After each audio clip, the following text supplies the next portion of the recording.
Yashodanandana Braja Janaranjana Yashodanandana Braja Janaranjana Yamunatira Vanachari Yamunatira Vanachari Jaya Radha Madhava Kunja Vihari Jaya Radha Madhava Kunja Vihari.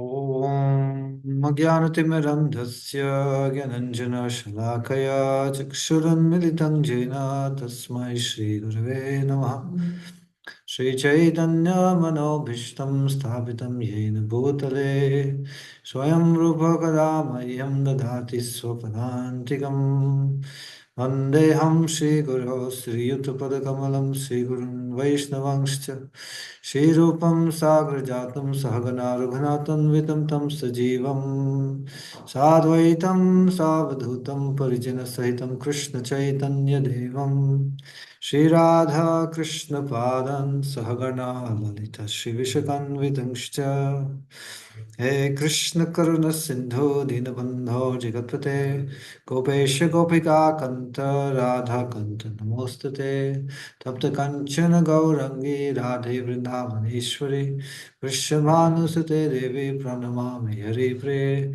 वाञ्छाकल्पतरुभ्यश्च कृपा सिन्धुभ्य एव च पतितानं पावनेभ्यो वैष्णवेभ्यो नमो नमः जय श्री कृष्ण चैतन्य प्रभु नित्यानंद श्री अद्वैत गदाधर शिवासदि गौर भक्तवृंद हरे कृष्ण कृष्ण कृष्ण हरे हरे हरे राम राम राम हरे हरे ओम नमो भगवते वासुदेवाय ओम नमो भगवते वासुदेवाय ओम नमो भगवते वासुदेवाय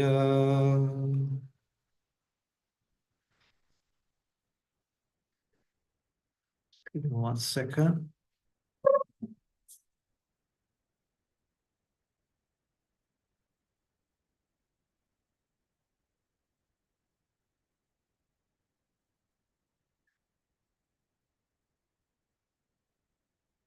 Hare Krishna, dear devotees, thank you so much for being here today. Thank you for giving me an opportunity to speak on Srimad Bhagavatam, and I beg for the blessings of all the devotees, especially the senior devotees present here. So we are reading from Srimad Bhagavatam, Canto 10, Chapter 80, text 4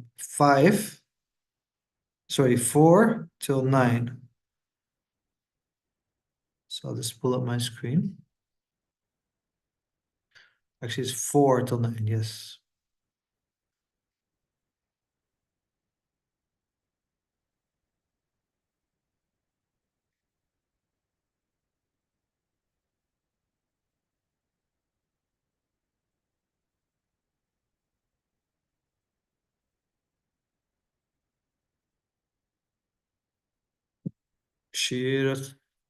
Tutasyo pabhayalingam anamet tareva yat pashyati tadhi chakshu angari vishnur atatachjananam padodakam yani bhajanti nityam. An actual head is one that bows down to the Lord in his manifestations among the moving and the non-moving creatures. Real eyes are those that see only the Lord, and actual limbs are those which regularly honor the water that has bathed the Lord's feet or those of his devotees.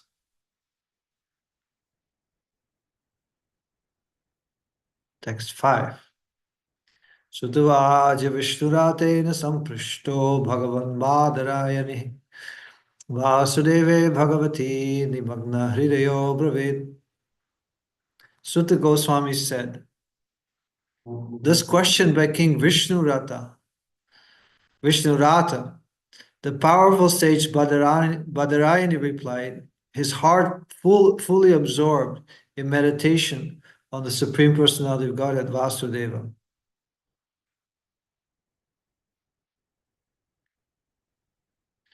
Shri Shukavacha Krishnasyasit Sakha Kaschid Brahmano Brahmavittama Virakta Indriyartishu Prashantadma Jitendriya. Shukadeva Goswami said, Lord Krishna had a certain Brahmana friend named Sudama, who was most learned in Vedic knowledge and detached from all sense enjoyment. Furthermore, his mind was peaceful and his senses subdued. Yadrichayopapannena vartamano grihashrami tasya bharya kuchailasya kshutkszama cha tatha vidha. Living as a householder, he made himself with whatever came of its own accord. The wife of that poorly dressed Brahmana suffered along with him and was emaciated from hunger. Purport. Sudama's chaste wife was also poorly dressed, and whatever food she obtained she gave to her husband. Thus she remained fatigued from hunger. Pativrata patim praha mlayata vadanena sa daridram shidamana vai vepamana vigamyacha. The wife of the poverty-stricken Brahmana once approached him. Her face dried up because of her distress. Trembling with fear, she spoke as follows. Purport. According to Sridhar Swami, the chaste lady was especially unhappy because she could not obtain food to feed her husband.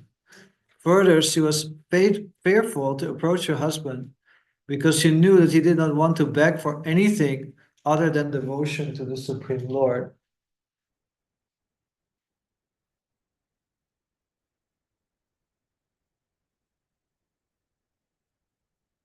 Manu Brahman Bhagavata Sakha Sakshat Striyapati Brahmanyascha Sharanyascha Bhagavan Sattvatar.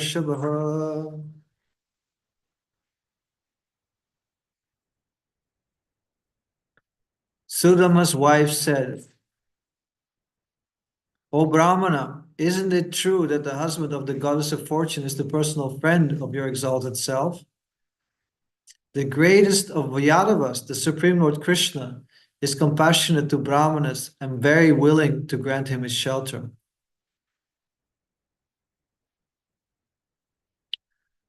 Purport. Srila Vishwanath Chakravarti explains in his commentary how the Brahmana's wife anticipated every possible objection her husband might make to her request that he go to Lord Krishna to beg charity.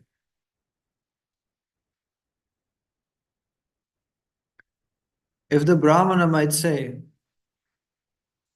how could the husband of the goddess of fortune befriend a fallen soul like myself? She replies by saying that Lord Krishna is Brahmanya, very favorably disposed toward the Brahmanas. If Sudama might claim to have no real devotion for the Lord, she replies by saying that he is a great and wise personality who would surely obtain the shelter and mercy of the Lord. If the Brahmana might object that Lord Krishna is equally disposed to all the countless unhappy conditioned souls suffering the fruits of their own karma, she replies that Lord Krishna is especially the Lord of the devotees, and thus even if he himself did not grant Sudama his mercy, certainly the devotees engaged in serving the Lord would mercifully give him some charity. Since the Lord protects the Sattvatas, the members of the Deodat dynasty, what difficulty would there be for him to protect a humble Brahmin like Sudama, and what fault would there be in his doing so?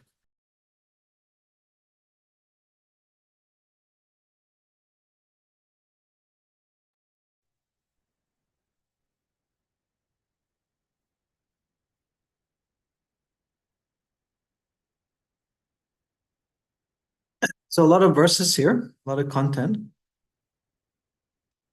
Um, just backtracking a little bit to the first verse we read.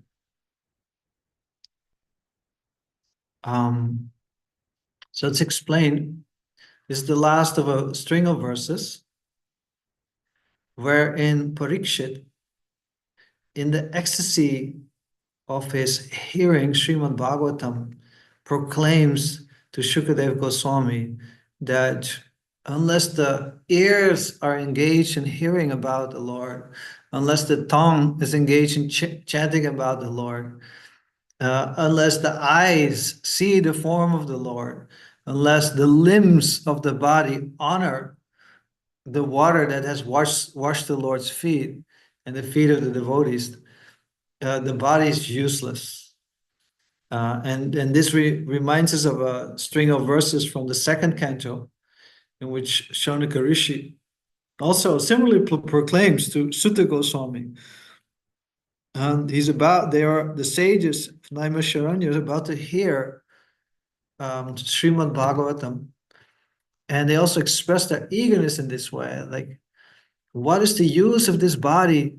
What's the use of this head if it, although it may be decorated with a nice turban and jewelry on it, what's the use of that head if it doesn't bow down before the Lord?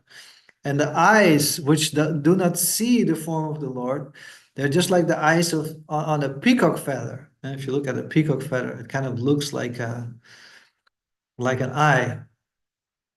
So these are all the without devotional service, the body is without life. Prabhupada says, and Adi Pushpa often quotes it, that devotional service is the real life of the self. The real life of the soul is devotional service. And unless the body is engaged in devotional service and becomes in this way enlivened and by spiritual contact, it just remains a dead material body. It's not enlivened by spirit.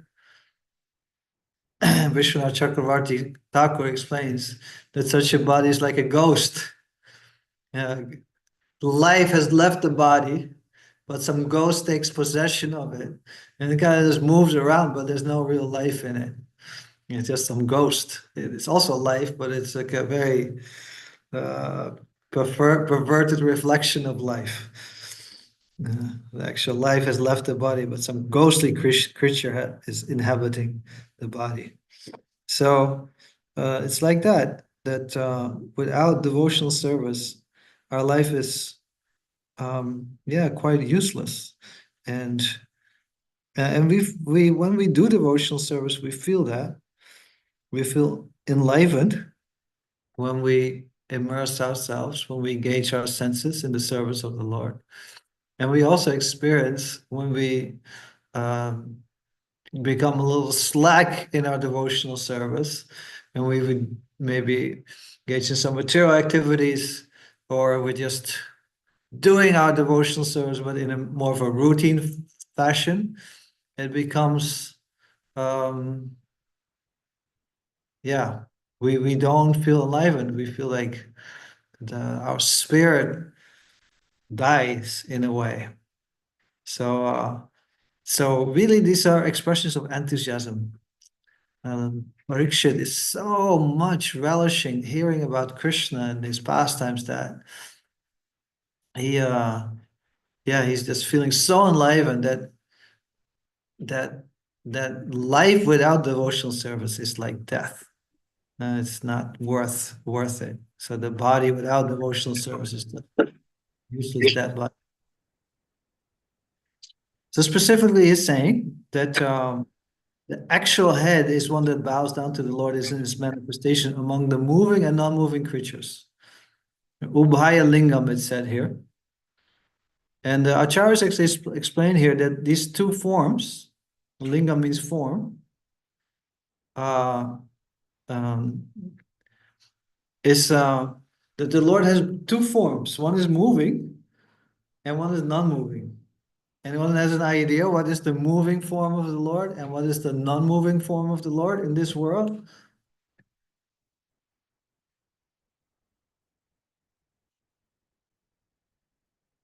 Little quiz question here. Anyone? Yeah, Krishna Daya Prabhu?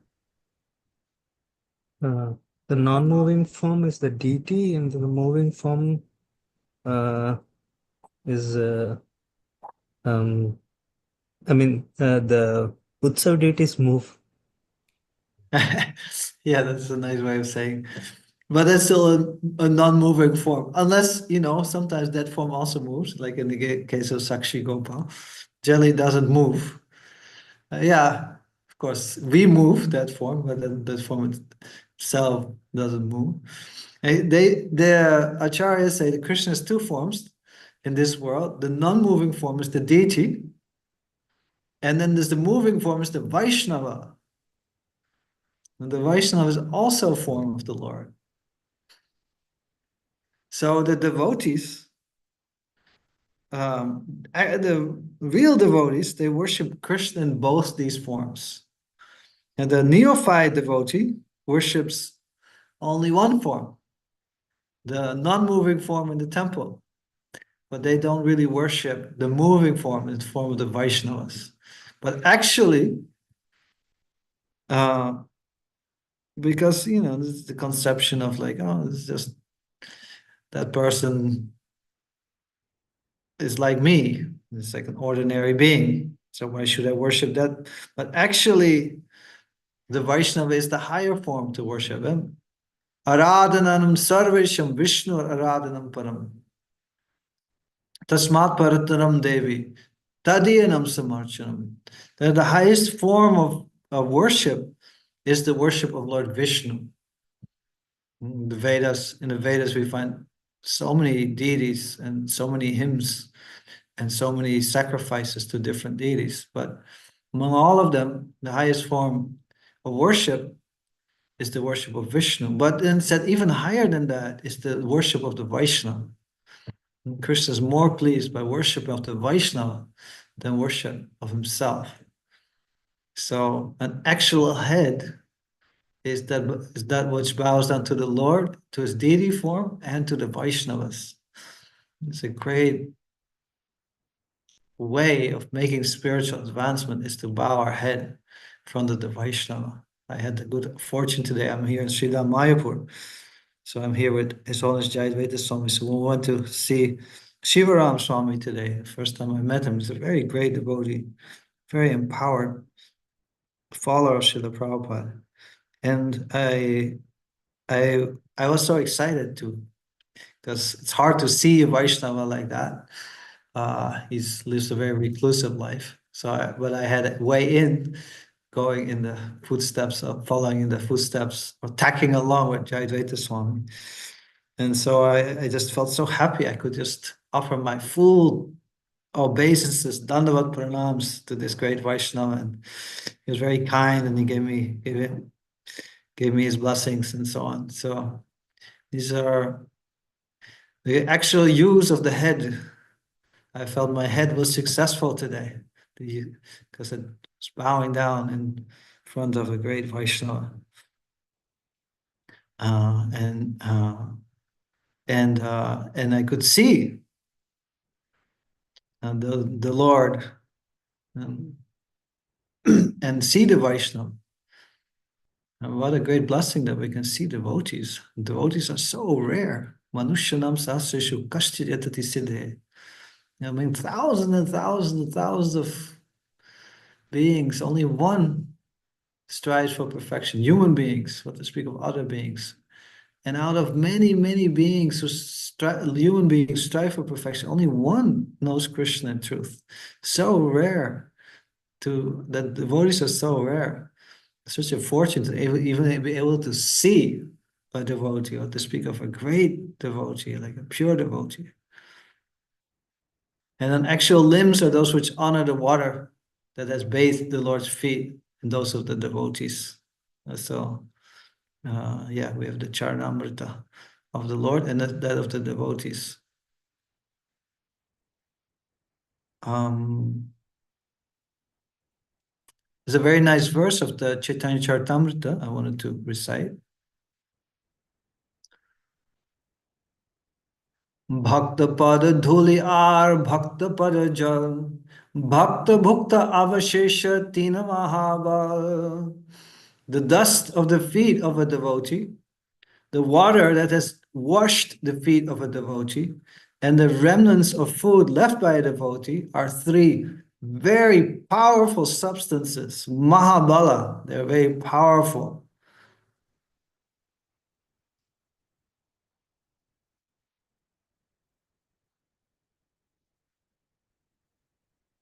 एतीन सेवा हईते कृष्ण प्रेम है पुनः पुनः सर्वशास्त्रे हुकारी akaye. By rendering service to these three. What are these three? We just heard. Anyone?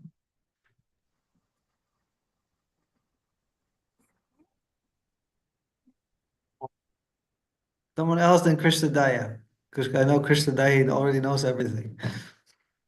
The remnants of the devotees' food and the water that washes their feet. And? Thank you, Vanisha. And the dust. Oh, dust. Yeah. In all revealed scriptures, this is declared loudly again and again. These give rise.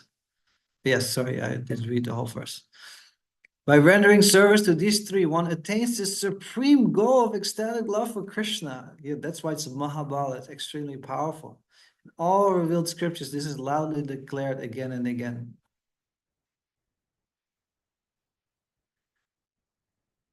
Tara bara bara kahi shuna bhaktagan vishwasa kare kara etina sevan. Therefore, my dear devotees, this is Krishna Das Kaviraj speaking, author of Sri Chaitanya Charitamrita.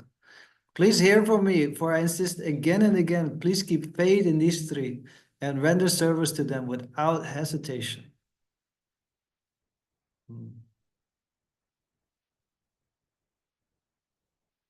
There's these verses precede the story of Kali Krishnadas. And Kali Krishnadas, Kali Krishnadas. No, it's not Kali, it's Kalidas. Yes, sorry. His name is Kalidas. He was a very enthusiastic devotee from Bengal. He would buy food and then he would go to Vaishnavas' homes and then he would offer them the food and then he would beg the remnants. Now, of course, if I would go to Jani Taipavu and I offer him some food and then I'll say, Jani Taipavu, please give me your remnants. He would say, no. Like humble Vaishnavas, they don't want to do that. So then he would hide in the bushes somewhere close to the home. And then when they threw out their plate or their remnants, then he would come out of the bushes and he'd collect that food. So once there was a great devotee, I think his name was Jadu Thakur. Jadu Thakur was of a lower birth, a lower caste, great Vaishnava. So Kalidas didn't care about this. He only cared someone was a Vaishnava or not. Neophyte or advanced, he took anyone's. Sometimes we think only when someone is really advanced, then I'll take their remnants. But he didn't care, anyone, any Vaishnava. So he saw the footprints of Jadu Thakur, and he took the dust from those footprints and put it all over his body. And then he brought in the food, and he said, please take this and please give me your remnants. And then Jadu Thakur said, no, I'm born in a low family, you shouldn't eat my remnants and so on. He's very humble. And then Kalidas quoted all kinds of Shastric references saying, no, you're a great Vaishnava and birth is no consideration. So, but he didn't want to give. So then he ate the mangoes Jadu Thakur offered, and he sucked the pits and so on. And his wife took them too, and they threw it out in a ditch. Can you imagine like a ditch with some garbage, and Kalidas was hiding in the bushes, and he came out and he was sucking those the seed of the mango, and so he had so much faith in the remnants of the Vaishnavas. So and the dust of the feet of the Vaishnavas and so on. So when he came to Puri, Lord Chaitanya, he would enter the Jagannath Mandir every day, and before that he would wash his feet. And he would always have a servant with him, and no one, absolutely no one, would be allowed to drink the water from his feet. So, but when Kalidas came, he went up to Lord Chaitanya, and he put his hand under that water and drank it. And a second time, and a third time. And then Lord Chaitanya says, it's okay, you got enough. So Lord Chaitanya, he granted him that benediction because Kalidas had so much faith in the devotees and worshipped the devotees and took their remnants. So that is the spirit of that verse, that our body is truly useful, is truly alive when we honor the Vaishnavas, when we serve the Vaishnavas, when we serve the Lord and the Vaishnavas, as we see in this example. So now we're going to hear about such a very great devotee in the pages of Srimad Bhagavatam. A favorite story of many, the story of Sudama Vipra. So we are kind of hearing the preamble now to this story, that he was a great Brahmana and a great Vaishnava. He's Brahmavittama, greatly learned Brahmana, and very, very renounced, extremely renounced.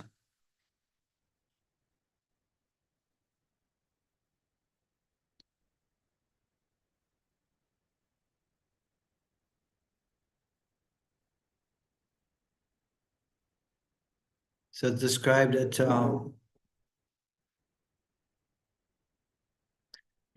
his qualifications are described. First of all, his greatest qualification, what was his greatest qualification? It's described in verse 6.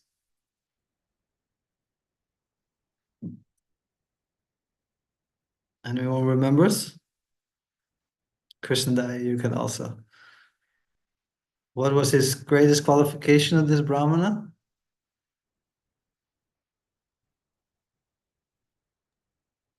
Vishnurat.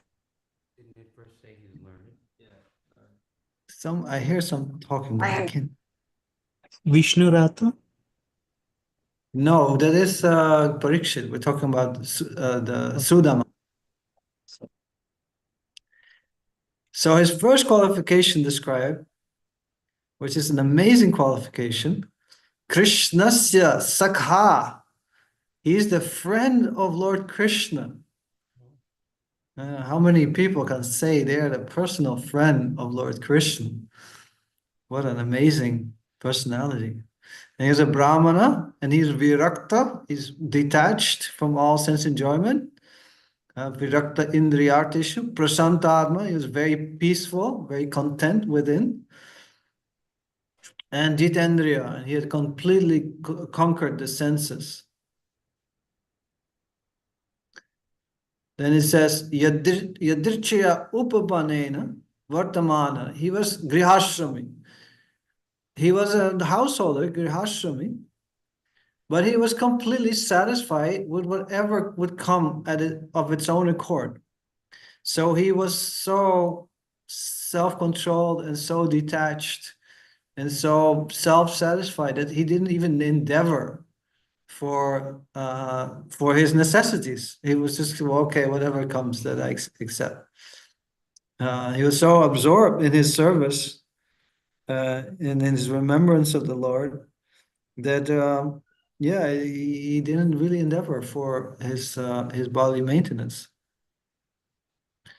And his wife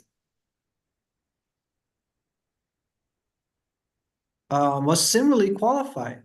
It's described Tathavida. She was similarly qualified, but as a result of their very austere life, they became emaciated. They were full of hunger. They were poorly dressed and so on. Like on the external level, they were extremely poor. And so poor that yeah, they could hardly eat. They had hardly enough to eat to maintain their bodies. And this especially pained Sudama's wife. And she's also an amazing personality because it described actually that she wasn't so concerned about her own self, but her main suffering was that her husband was suffering, that she felt her husband is not getting nourished. So that was the greatest suffering, that her own hunger and her own being poorly dressed and so on. So therefore she proposed to him, like, please go to Lord Krishna and beg from him. Now it's described as she was trembling with fear because she was so fearful to bring this to him because she knew he was a pure devotee and he didn't want to take anything from Lord Krishna. He didn't want to beg anything from her himself. So for him to beg for material necessities to Lord Krishna, yeah, she knew that was not so much what he's about. She knew that this would not be very appealing to him. So she was trembling a little bit. That, oh, okay. But she still wanted to ask him because she felt so much compassion for him. Um, so yes, so that's where we are in the story. This is just the beginning. Uh,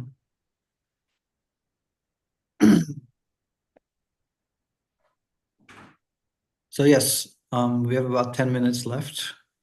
So are there any questions, any reflections, what we heard today? Thank you, Vasudev Prabhu. Such a wonderful and wonderful class. So many things we could learn. When we hear stories about devotees like Kalidas and Sudama Vipra, and we being immature sometimes try to imitate that, and for example, tell our wife that, oh, you know what, being poor is okay. Look at this devotee. How can we properly learn from those examples without uh, driving our families crazy, for example? How do we properly learn from those exalted souls? Yeah, thank you, Anandi Bihari Prabhu. Yeah, there's two things. There's anukara and anusara. Anukara means imitation. Anusara means following the footsteps. So these are actually exalted souls. These are actually people who, for example, Kalidas, he had this immense faith in the Vaishnavas and in their remnants. So you cannot imitate that. You cannot do that artificially. And that faith has to be really there in you, in your heart. Now, of course, but we do want to follow in the footsteps. So when opportunities come, let's say, we're serving our spiritual master and somebody offers us some remnants, we want to, when it comes to us, we may not go out as Kalidas to like look for it. Um, but when it comes to us, we should know like the power of these things and at least know the value so we can follow the footsteps. And similarly, we can see how detached these devotees were, Sudama and his wife. And yeah, you could make a case. Sudama, he is a householder. Why is he not taking care of his wife? It's his duty to take care of his wife. That's a legitimate accusation in a way, right? But again, everything he does, he's a Krishna's Sakha. He's the personal friend of Lord Krishna. He's absorbed in a whole other platform of consciousness. He's immersed in transcendence, and therefore he forgets the body. He forgets. So, so he was in a way beyond that duty. He was, he, he just acted according to the bhava of his heart, the ecstatic emotion of his heart. And his wife was also similarly elevated. So, um, although maybe it looked only at an external level that they were suffering, that they were poor, and so on, they were actually enjoying the greatest wealth. What is the greatest wealth? It's not some money, some good food, and a great big home. The greatest actual wealth is the wealth of it's called prema mahadana, the great wealth of love for Krishna. So they had that wealth and they were really satisfied with that. And only on external level, like the Goswamis, they lived under a tree every day on external level because these people are so poor, they must be suffering, but they were like enjoying inside. So they're actually very happy inside, but still her suffering was, oh, my husband, I would like him to be more pleased. And but yes, but we cannot imitate that. According to our capacity, we can say, yeah, we simplify our life. We don't pursue so much wealth and sense gratification and so on. But yes, according to where we're at, we cannot imitate the spiritual advancement and the love they have and the detachment that comes from that. That cannot be imitated. So then we have other duties to fulfill towards husband, towards wife, wife towards husband, and so on. Thank you, Vasudev Prabhu. So yes, Anandi Bihari Prabhu, if Chinmaya Radha wants some nice clothes, then we should I'll go ask her. Yeah, as soon as she's, yeah. make sure your kids are nicely fed. Yes, Thank you, Prabhu. Thank you. yes. Okay, we have SB raising their hand. Good morning, everyone. This is Sundar. I was just inspired by Ananda Bihari's question to share that perhaps 35, 38 years ago, there is a devotee in Philadelphia named Haryashva, who's probably best known for owning and operating the Govinda's restaurant there. And he was an early friend and early mentor of mine when I was still just a teenager trying to make some type of sense of devotional service. But very early on, especially because in the beginning of our devotional life, we have so many conflicting personalities at play. We have a lot of material interests. We're just getting started and seeing a bright horizon in the future for how we could be successful with education, with money, with career, with relationship. And we sometimes make the mistake of thinking that all of those must be abandoned, especially when we hear stories about persons who live in the forest covered in tree bark, eating one meal a day that they capture in a begging bowl if they're lucky. And that's not supposed to be us. Maybe that's who we can become one day if we follow the system. But what Haryashva said to me when he saw some of these confusions arising, and he said, look, Sundar, whoever you are, you must be that all the time. And it took me decades to really understand the import of that. And I'm still probably gaining realizations on it on a regular basis. But what it boiled down to, in essence, was that if we attempt to be anyone other than who we are, which is really what the entire process of devotional service is about, uncovering and unearthing, any attempt to be even another type of great devotee, as exemplified in the Vedic literature, is antithetical to the exquisitely and explicitly unique position that each jiva has in relationship to Krishna.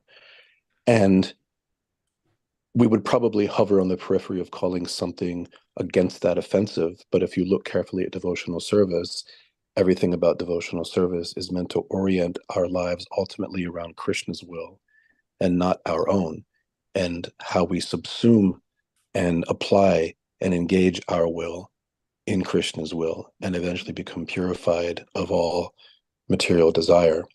So another example that I Thank you, recall, Prabhu. Thank you so much, Prabhu. yeah, Yeah, that's a very good point.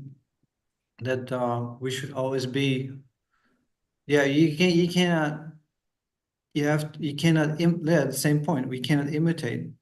Uh, it's a great statement of Haryashva Prabhu. You always have to be what you are all the time. It's a great Uh, point. Yeah. and we have to be, yeah, we have, or in other language, we have our adhikara. We are on a certain level of advancement. And that gives a certain adhikara, a certain, certain position in devotional service. So we have to act according to our own adhikara, our own position, our own eligibility. When you are a neophyte devotee and you start to act like a first class devotee, like an Uttama Bhakta, then you'll definitely, yeah, you fall down from that. You have to progress from where you are and not like jump to a platform you are not. That's not never a sustainable process. You just jump and you fall from that, and sometimes lower than where you were before. So that's never a good proposition. So we have to understand our own eligibility, our own adhikara, and that comes with good guidance from other Vaishnavas. Any other questions or comments? Dear Hare devotees, Krishna. yeah, there, Yeah. Ganesha. Oh, I know. Hare Krishna, Vasudev. Thank you for Right. your class. Yes, I know we're about to take darshan, but I don't know, maybe if you have any moment afterwards, it would be wonderful to hear more about just the basics of the life of the devotee that you had the opportunity to bow before today. Hare Krishna. Maybe there's anything you could share. Yes, His Holiness Shiva Ram Maharaj, Jani Prabhu knows him well. He an example of a devotee is extremely absorbed in so many forms of devotional service. He created a wonderful project in Hungary. By his leadership, there's hundreds and hundreds of devotees there now. I've been there and I saw the worship they have. It's incredible. It's like everything is super clean, everything is super beautifully decorated. The offerings to the Lord are like amazing. Everything is like done perfectly. And Marge is absorbed in his own deities. He has beautiful deities himself. He writes every day. He writes about Krishna Lila. He wrote many, many wonderful books. So beautiful books about the science of bhakti and books about Krishna's pastimes in Vrindavan and so on. Very much from his own deep realization and meditation. So many levels in spreading Prabhupada's movement, but also in the internal development of Krishna consciousness. He's such a wonderful example. Such an empowered devotee also. So yeah, these are just a few words. And I think now the conch is blowing. Thank you. Perfect. Hare Krishna. So nice to see you. Yeah, thank you, Vasudev Prabhu. Thank you for your class. Thank you. Okay, darshan time, dear devotees. Please turn on your camera if you can. Thank you.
Jai Shri Shrimad Muladhara Shiga Chandra.